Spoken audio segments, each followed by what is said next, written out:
This is the introduction to my reviews of Oliver Stone's filmography. But before I review his films, I figure I ought to give some biographical information here in this video, so I don't have to force too much of it into the reviews themselves. Also, it might provide some interesting facts about Oliver Stone that you didn't know before. Oliver Stone was born in 1946 in New York City. His father, Louis Stone, had met Jacqueline Godet in France while he was one of General Eisenhower's aides during World War II. After the war, the family settled in the United States. Although Stone grew up in what many would call a privileged household, this would be challenged when his parents divorced when he was 15. Stone's father, a Jewish stockbroker, was a very powerful figure in Stone's early life, while his mother was frequently absent.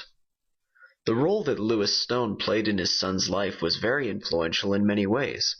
According to Stone himself, Louis took his son to a prostitute in order for the teenager to lose his virginity, and even in Stone's early adulthood, his father played a large hand in getting him jobs.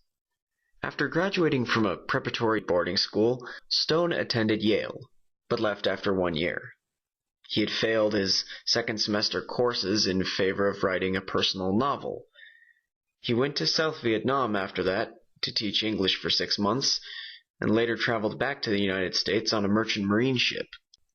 But he would return in 1967 when he enlisted in the Army, taking part in the Vietnam War.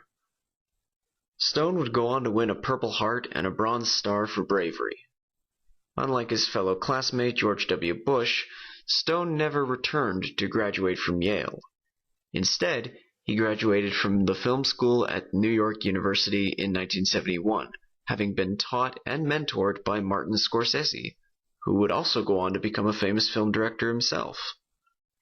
Stone worked a variety of jobs to support himself in this time, most famously as a cab driver, leading some to suspect his persona being part inspiration for Scorsese's later film Taxi Driver. Stone's first real work on film was on the small indie flick The Battle of Love's Return, which was written and directed by Stone's good friend Lloyd Kaufman. Kaufman would later go on to found Troma Entertainment, but throughout the 70s, Stone struggled to make a name for himself in film.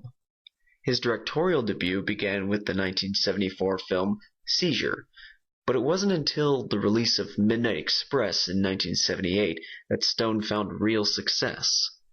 Winning the Oscar for Best Screenplay, a long-haired, young-looking Stone clambered to the podium and accepted his award. As we'll soon see, it wouldn't be Stone's last taste of such accolades. While he's gone on to write or produce a number of famous films such as Scarface, The Joy Luck Club, and Savior, it is his directorial works that I'm going to be reviewing.